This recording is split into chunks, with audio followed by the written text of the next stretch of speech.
Presiden Prabowo Subianto berkurban sapi di Kelurahan Kemelak, Bidung Langit, Kabupaten Ogan Komering Ulu. Sapi yang dinamai Gendit oleh Presiden Prabowo tersebut beratnya hampir mencapai 1 ton. Bupati Oku Teddy Melwansyah saat menyerahkan sapi kurban tersebut mengatakan jika terpilihnya Masjid Baitur Rahman Kemelak tersebut atas pertimbangan langsung Bapak Presiden. Sapi langsung dibeli Presiden dari tangan peternak lokal. Sementara itu, Ketua RT setempat terima kasih kepada Presiden Republik Indonesia Prabowo Subianto yang telah memberikan sapi kurban untuk masyarakat sekitar Masjid Baitur Rahman.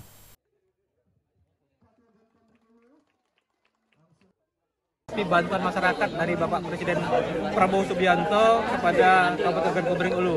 Dan ini memang ada klasifikasinya. Pertama, bahwa sapi ini harus berasal dari peternak setempat, tidak boleh kita beri dari luar.